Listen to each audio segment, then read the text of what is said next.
They dragged him into the interrogation room thinking it would be easy. He was sick, shaking, and addicted to heroin. But hours later, the detectives realized something was wrong. The suspect wasn't breaking. The interrogation was turning into a disaster. It begins like any small-town crime story, the kind that drifts across police scanners and barely makes the local news. An armed robbery, a gas station, a desperate man with a gun. But this one would spiral into something darker, stranger, and unforgettable. Because the suspect the police dragged in that night wasn't your average criminal. He was a man fighting the ghosts of his own addiction, sweating through heroin withdrawal, and somehow, against all odds, he would dismantle an entire police interrogation from inside a windowless room. This is the story of Jeff Pearson, the man who beat the cops at their own game. Midnight in Georgia, somewhere between the red dust and the flickering neon of a roadside market. A clerk calls 911. A man with a pistol takes the cash and disappears into the dark. Within minutes, police sirens ripple across the empty streets, blue and red lights flashing across storefront windows. An hour later, officers corner a man behind a rundown house. He's pale, shaking, disoriented, his pupils thin as sewing needles. On him they find no gun, no cash, not even a trace of the robbery. But they arrest him anyway. His name is Jeff Pearson, and what the police didn't know was that the man they put in cuffs was about to become a legend among interrogation circles. A cautionary tale whispered in detective briefings and criminal defense lectures alike. The walls of the interrogation room are grimy off-white. There's no clock, no window, no mercy. The detective sits down slowly, placing a folder on the table like he has all the time in the world. The room is silent except for the faint hum of the fluorescent light above them. Jeff looks at him for a moment, then speaks first. "Am I under arrest?" The detective pauses, slightly surprised. Most suspects don't start like that. He leans back in his chair. "You're here because we need to ask you some questions." Jeff doesn't blink. "What am I being arrested for?" The detective studies him carefully now. This isn't the reaction he expected. Most people in this chair are nervous, confused, desperate to explain themselves. But Jeff sounds calm, almost rehearsed. The detective sighs and begins reading the Miranda warning in a flat, practiced voice. "You have the right to remain silent. Anything you say can and will be used against you in a court of law. You have the right to an attorney." Jeff stares at the table, not saying a word. "Do you understand these rights as I've explained them to you?" The detective asks. Silence. The detective leans forward. "You've heard this before, haven't you?" Jeff finally looks up. "I ain't saying nothing without a lawyer." The words hang in the air like a challenge. The detective shifts in his seat, annoyed but trying not to show it. "We just want to clear something up, Jeff, that's all. You were seen near a gas station robbery tonight." Jeff shrugs slightly. "I don't talk to the police." The detective taps the folder on the table. "This could go a lot easier for you if you cooperate." Jeff's voice is quiet but firm. "I said I want a lawyer." For a moment, neither man speaks. The detective expected fear, excuses, maybe even tears. Instead, he's staring at a man who looks half dead from withdrawal, but still refuses to play the game. Finally, the detective pushes his chair back with a loud scrape. "Fine, sit here and think about it." He stands up and walks to the door. Jeff doesn't move. "Take me back to my cell," he says. "I ain't got nothing to say to you people." The door closes. Round one is over. And somehow the suspect just won.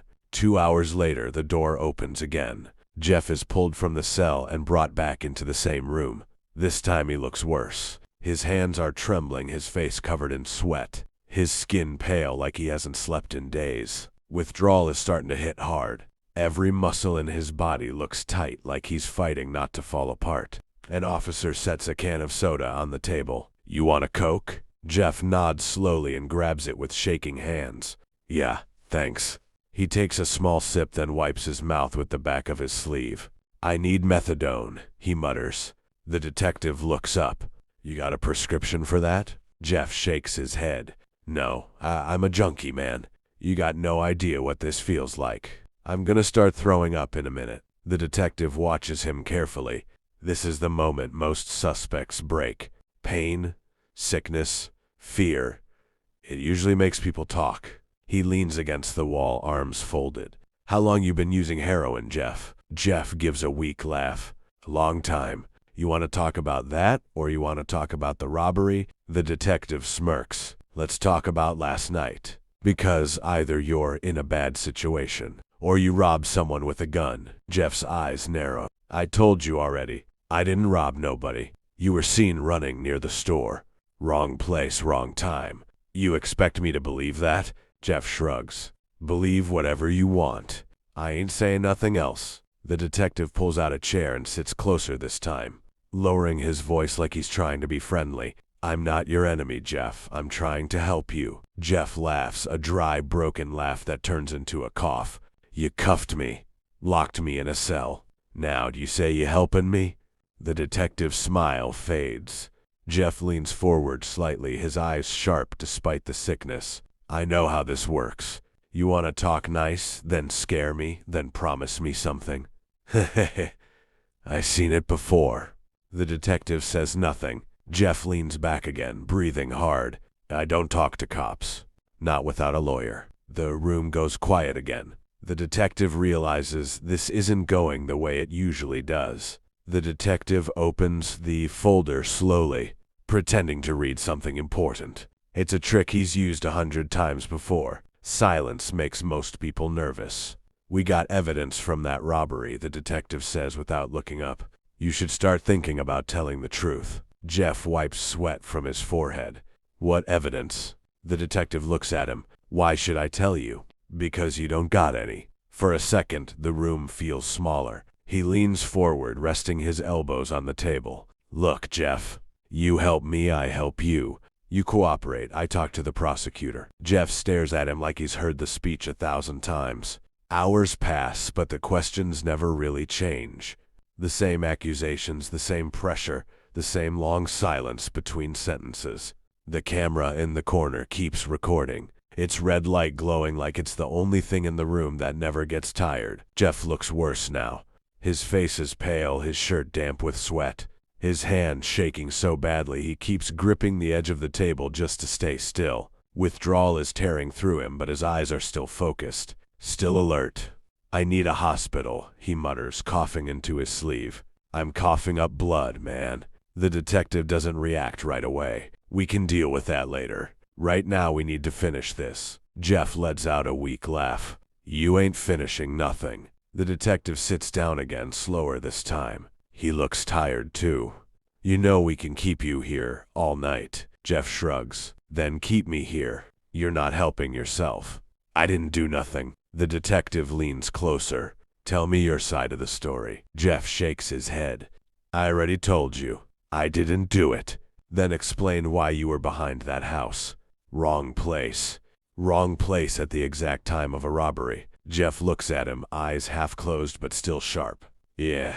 The detective slams the folder on the table, the sound echoing off the walls. You think this is funny? Jeff flinches slightly but doesn't look away. I think you trying real hard to make something fit. For a moment, nobody speaks. The detective lowers his voice again, almost calm. Listen to me, Jeff. People who cooperate, they get chances. People who don't, they get buried in the system. Jeff takes a slow breath. I asked for a lawyer. You keep saying that, 'cause I mean it. The detective studies him for a long time, like he's waiting for the sickness to finally win. But it doesn't. Jeff sits there shaking, sweating, barely able to hold himself up, and still refusing to give them a single word they can use. The detective finally looks away first, and in that moment, the balance shifts again. The man who looks like he's falling apart is the only one in the room still in control. By the time the next morning comes, the room feels colder. The fluorescent light is still buzzing. The camera's still watching, but the energy is gone. The detective walks in one more time, slower than before, like even he already knows how this ends. Jeff is slumped in the chair, exhausted, his face pale and eyes red, but he's still awake, still aware, still holding on. The detective sits down without opening the folder this time. We stayed up all night for this, Jeff. Jeff swallows hard, his voice rough. I told you, I didn't do it. The detective looks at him for a long moment, then sighs. No gun, no money, no witness who can place it in your hand. Jeff says nothing. The detective rubs his face, frustrated. You could have made this easier. Jeff gives a weak smile. For who? Silence fills the room again. Finally, the detective stands up and knocks on the door. It opens almost immediately, like someone outside has been waiting for the signal. Take the cuffs off him, the detective says. Jeff looks up slowly, not sure he heard right. What?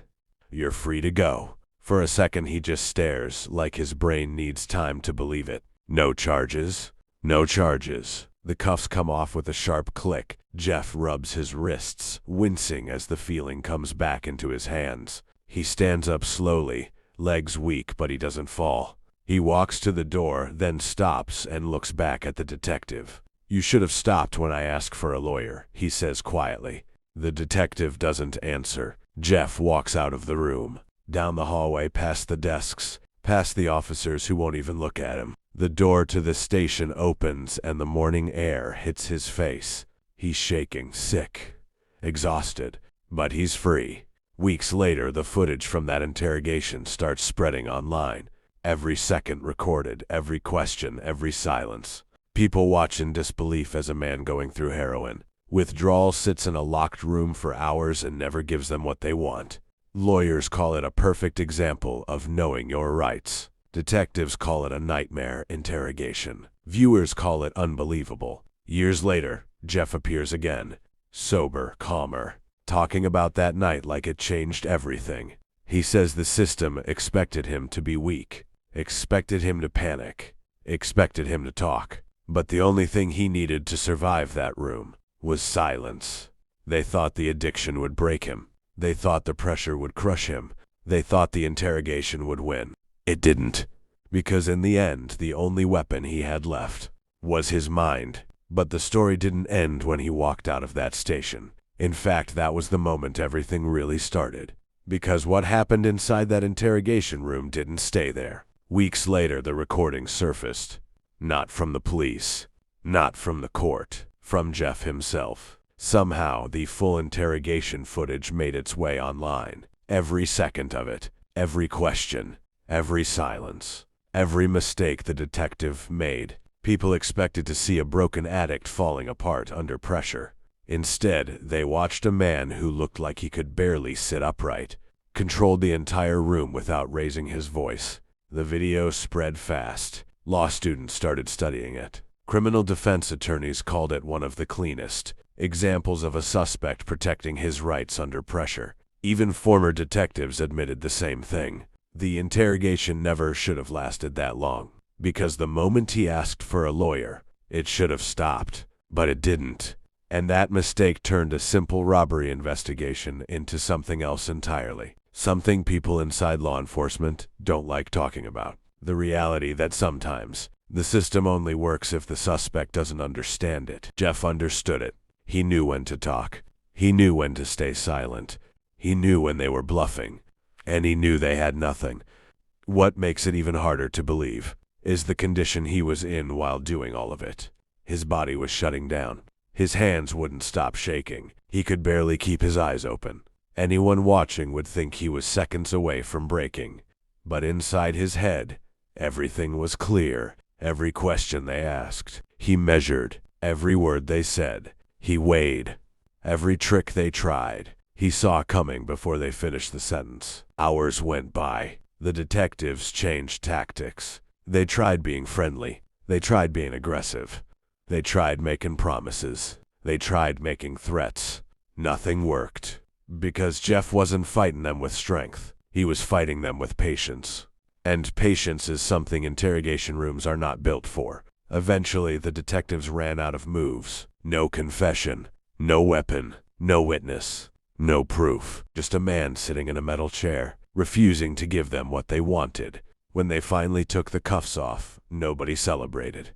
Nobody said he was innocent. They just couldn't hold him anymore. And that's the part that stayed with people who watched the footage later. Not the yelling. Not the accusations. Not even the withdrawal. It was the silence, the long, uncomfortable silence where the detectives waited for him to talk. And he never did. Years later, Jeff talked about that night in an interview. He said the scariest moment wasn't the arrest. It wasn't the interrogation. It wasn't even the withdrawal. It was realizing that the only thing standing between him and prison was whether he could keep his mouth shut. One wrong sentence, one careless answer, one moment of panic. That's all it would have taken.